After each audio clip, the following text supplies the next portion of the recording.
Hey traders, I'm Justin Benzinger, a trade risk and resolution specialist at Schwab for over 5 years. Today, I'm going to answer your questions about the thinkorswim trading platform.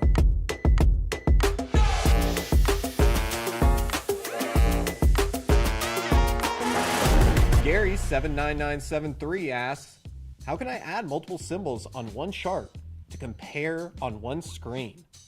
So what you'll go ahead and do is you'll go to your thinkorswim. We'll go to the chart section and type in our symbol. We'll use Apple for today. And then we'll want to go to our Studies tab. You can go to Studies, Edit Studies, and search for the comparison study. Once you've added the comparison study, you can add multiple of them. And then you can go ahead and hit the gear on the far right, where you'll then be able to change the symbol that's being compared. In our case, I'll choose NDX. And you'll want to remember to differentiate the colors, so that way you can tell which line is which. In our case, I'll make NDX green, and then you'll hit OK again. Now, you can tell that our NDX line down here is the green one, and our SPX line is going to be the teal one. Meanwhile, we have the Apple chart in the background. How are stocks found through a scan moved to an existing watch list? That's a good one. We'll go ahead and hop over to our thinkorswim. We'll go to Scan, Stock Hacker. You can go ahead and set up your own scan here. You can even scan for the results. You can save the watch list as it is. Now, if you do this, it's static. Or you can save the scan itself by going up here next to the fire and hit Save Scan Query. We'll call this DEF for default. We'll hit Save. We'll go ahead and go over here to our watch list and our gadgets. We'll go to Personal, and you'll see anything with this purple circle around it is a dynamic scan. Anything that doesn't is going to be one of the static watch lists we saved. If you go here, it'll upload, and every 3 to 5 minutes it'll rescan. Joe B956 asks, how do I sort the watch list to show the worst performing stock first to the best performing stock last? So what you'll want to do is you go over your thinkorswim watch list, and you'll use the filters at the top of the headers. Here you'll see I have the net change column, and you'll see a triangle pointing up and pointing down. If I click once, it'll go ahead and make everything in ascending order. This will mean the most negative stocks will go to the top, and the most positive stocks will go to the bottom. If you click on it again, you'll then get the opposite, and then if you click on it one more time, you'll reset it back to default. Is there a quick way to switch between charts for items in a watch list? I like this one. This is a good question. So you'll want to go ahead and use what we call the link feature. Here, I have my link set to 2. You can change it to any color that you want. Whenever I do this, any chart that is set to this same link feature will go ahead and take the same input that I have clicked in here. You can see my Apple chart is set to link 1. If I click on yellow 2, it's empty. But look here. If I click on the net change for SPX, you'll see that the SPX chart automatically pulls up. You can do this with multiple charts by hitting the link feature, setting them to yellow 2, and then anytime you switch between your watch list here, such as going to QQQ, you'll see that all the charts with yellow 2 suddenly have the input QQQ. How do I change studies so I can choose the amount of days for my averages? That's a great question. What we'll want to do is when we're on our thinkorswim under charts, you'll see I already have a simple moving average study. We'll go to Studies, Edit Studies, and what we'll see is that we currently have it set to 5. If you hit the gear next to the study, you'll see length 5.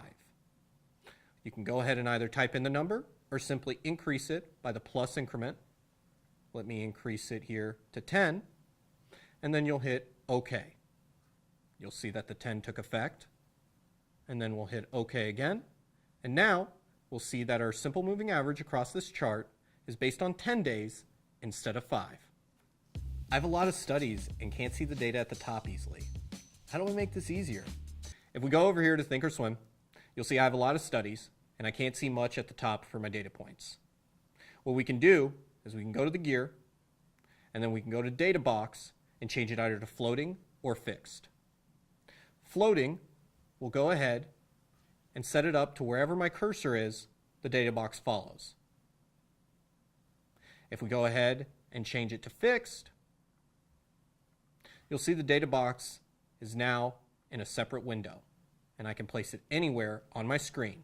And since it's pinned, you'll see that anytime I click on my thinkorswim, it doesn't go behind it. It stays on top. I'm traveling a lot.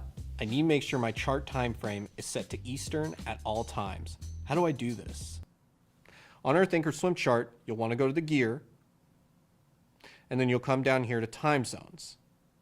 Currently, we already have it set to New York, but if we click on it, if we needed to set it to, let's say, Tokyo time, we'd click on it, hit OK, and now you can see the hours at the bottom are reflecting the time zone that I've selected. What do bid and ask mean? Which do I click to buy or sell? So usually what you'll want to do is the bid is to sell and the ask is to buy. That's because we're going to meet buyers at the bid and we're going to meet sellers at the ask. Where can I see how many calls and puts have traded in a stock today? And what does the PC ratio mean? That's a good one. So you can see where all the puts and calls have traded under option statistics under the trade tab. And PC ratio stands for put to call ratio. We use this in order to gauge how many puts to calls are people buying. People buying more puts could mean they expect more downside. People buying more calls means more expectation of the upside. What you'll do is you'll go to the trade tab, and under all products at the very bottom, you'll see today's option statistics. Here, you can see the total calls and the total puts. And over to the far right, you'll see the PC ratio. How can I see what the open interest is on an option? So in order to find the open interest on an option, we'll head over to our option chain under the trade tab in thinkorswim. Next to filter and spreads, you'll see over here I have last X and net change. These are the columns. I'm going to go ahead and click on it. I'll see I got Theo price and mark, and right below that, volume and open interest. We'll click on that, open up one of our option series, and you'll see the open interest column right there. If you go down the row, for each strike, you'll have numbers. That's the open interest for that specific strike. These update daily based on the close of the options market the day before. Is it possible to bypass the order confirmation window? Yeah, it's definitely possible to do that. We'll go ahead, go to the gear, we'll go to application settings, and then we'll go to orders. Here, we can go ahead and click away show order confirmation and then apply the settings. But be warned, once that order goes live and hits the market, if you don't cancel it in time, it could come back filled. Sandy B6616 asks, can the PL colors on the monitor page be changed to red or green? You bet they can. You'll see at the top right, you'll go to your gear and go to application settings. There, we'll come down to display. We'll see in the middle of our display we have show color price ticks and then an empty box for position statement. We'll go ahead and click that on, hit apply settings, and there you go. You'll see red for down, green for up. Thanks traders for all your questions. We love answering them. Go ahead and check out the Learn tab on Schwab.com. And don't forget to comment below. Happy trading.